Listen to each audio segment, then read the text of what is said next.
দেখিছে গাইজ এতিয়া পাই টোপোলা বান্ধিলেই এইয়া চাওকচোন টোপোলাখন কেনেকুৱা বান্ধিছে দেখিছেনে বাৰু সেই মাঘ হৈছেহে মাঘতে টোপোলা বান্ধিলেই মাঘ ফাগুন চ'ত সেই 3 মাহত যে টোপোলা বান্ধোতে মানে মোক কিমান যাবগৈ চাওকচোন এই মানে উদ্যম কৰি নিম বুলি ভাবিলে আৰু এতিয়াৰ পৰা এইয়া টোপোলা বান্ধি এইয়া হিংসা আকৌ মাক হিংসা এইটো দেখিছে এই টোপোলা এইটো কা দৰাটো দৰা টোপোলা গাইজ বিয়া টোপোলা নাই বন্ধা দেই মই এনেই কৈছোঁ কাইলৈ মানে জোঁৱাইটো ভাগৰ বাৰ্থডে সেইকাৰণে ভাবিছোঁ আমি বোলো দুইজনীয়ে প্লেন এটা বনাইছোঁ দুইজনীয়ে মানে একদম মনে কামখিনি চব কৰি লৈছোঁ কৰি লৈ পিনি তাক মানে আহি আৰু এইটো মানে কি বুলি কয় ছাৰপ্ৰাইজ দিম বুলি ভাবিছোঁ ছাৰপ্ৰাইজ এই তই আৰু মোক সেইটো লাজ দিব দৰকাৰ নাই নহয় আৰু এইপিনে গাইজ আনি থৈছোঁ এইপিনে বেলুন তাৰপৰা এইটো যে হেপী বাৰ্থডে লিখা যে ফুলি যায় যে বস্তুটো সেইটো আৰু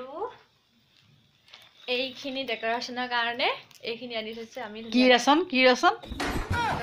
ডেকা ৰেচন মানে ডেকা ল'ৰাবোৰে মানে ৰেচনটো পাব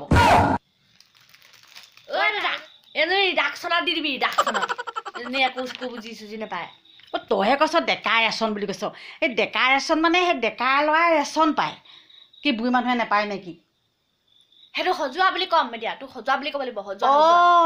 ফচ মাৰি দিয়া তোক এইবোৰ বেলুন সেইটোৱে নেমাৰিলেও হ'ব এইবোৰ মুখেদি ফুলাব পাৰিবি মালা এডাল গাঁঠিবি তাত ডিঙিত পিন্ধাই দিবি সেইটো কৰিবলৈ ভাল হ'ব তাইক দুৱাৰমুখত আহি লগালগে তেনেকৈ পিন্ধাই দিবি আৰু হৈ যাব কিউট লাগে সেইখিনি লৈছে আজি মজা লাগিব এইপিনে তাৰ কাৰণে এটা সৰু চা গিফ্ট আৰু লগতে আছে এটা পাৰফিউম আৰু জেল মানে তাক জেল দিম তাক মানে তই জেলত ভাবি মই কৈ দিম অহাৰ লগে লগে কৈ দিম জেলত থওঁ বুলি কৈছে মই সেইটো কোৱা নাই ল'ৰাবোৰে যে ঘৰে যে এনেকে জেল ঠঙা যে হৈ থাকে চুলিখিনি সেইটোহে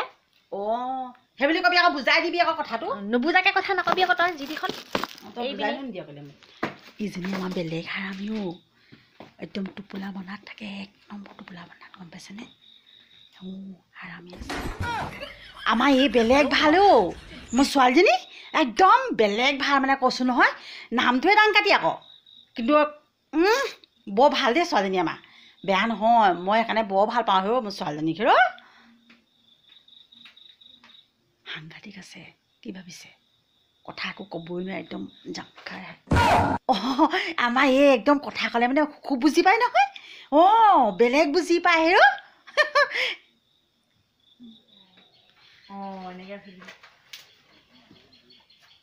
নিজৰ মানুহজনৰ কাৰণে কেনেকুৱা ফেচিলিটি কৰিছে দেখিছা মাথাটো গৰম হৈ গৈছে এইখিনি লগাওঁতে বৰ পিটিকা কামতে গাইছে এইবোৰ নানিব একদম চিম্পুলকে থৈ দিব কি একে আহিলে বুলি কৈছিলি ফুলাতে আমি চাই লৈছো মানে এনেকুৱা হৈ যায় দিটো যে নিচিনা দেখি মানে ফুলাই দিলেহে আচল ৰূপটো ওলাই পৰে মানে নুফুলাওতে মই মানে ভাবিলো যে দুটা আহিলে বোলো তই দোকানলৈ ফোন কৰি ললি ফোন কৰি দিলো লাষ্ট পাই গৈছোগে লাষ্ট মানে নাই মানে নিজকে লাষ্ট লাগিছে এই গাঁৱৰ ল'ৰা দে একো নহয় সেইটো গাঁৱৰ যাব নাই দেই আধাখনীয়া হৈ আছে এইবোৰ এইফালে আমাৰ ৰজা পাবহিয়ে বোলে ধুনীয়া লাগিছেনে গাইজ ক'ব দেই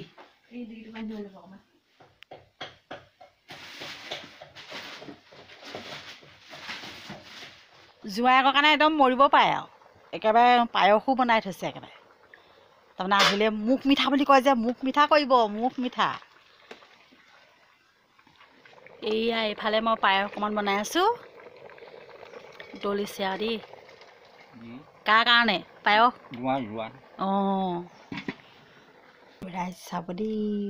মই মনে খুলি পিনি হেৰি কৰিছোঁ দাং কাটি দেখিব লাগিলে মোক খাব কলিজা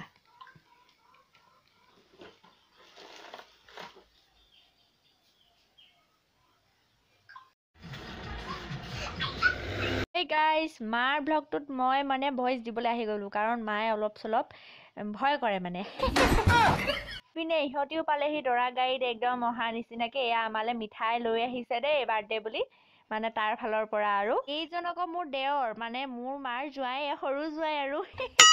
এইপিনে মায়ে দাঁতকেইটা চেলাই আছে দেখিছেনে গোটেইকেইটা আলিয়াইছে এইপিনে আকৌ অনিমা বাইদেউ পাই গ'লহি আমাৰ মানে এইকাৰণে ৰখি থকা হৈছিলে যিহেতু আমাৰ বহুত হেল্প কৰি দিছিলে যিহেতু আমি মা আৰু মই দুইজনীয়ে মিলি তাৰ কাৰণে এটা ছাৰপ্ৰাইজ ৰাখিছিলোঁ আৰু এইটো দেখি সি একদম পাগল হৈ গৈছে বাৰুকে ঢেল খাই নপৰিলে বুলিহে শকত ডাঙৰটো মানুহটো সেইকাৰণে মানে অকণমান বাচি গৈছে এতিয়া সকলোৱে সুধি আছে কেনেকুৱা লাগিছে সি কৈছে বহুত ভাল লাগিছে বহুত মানে বেছিয়ে ভাল লাগিছে কৈছে এইপিনে একদম কেকটো ৰ'বই নোৱাৰিছে মোক একদম মকৰাই ভৰাই দিছে মুখত এইপিনে নাচিয়ে দিলে উপায় নাই আৰু এইবাৰ আকৌ আমাৰ শাহু মায়ে জোঁৱায়েকক খুৱাই দিছে মৰমতে সানিও দিছে লাজেই লাগে আৰু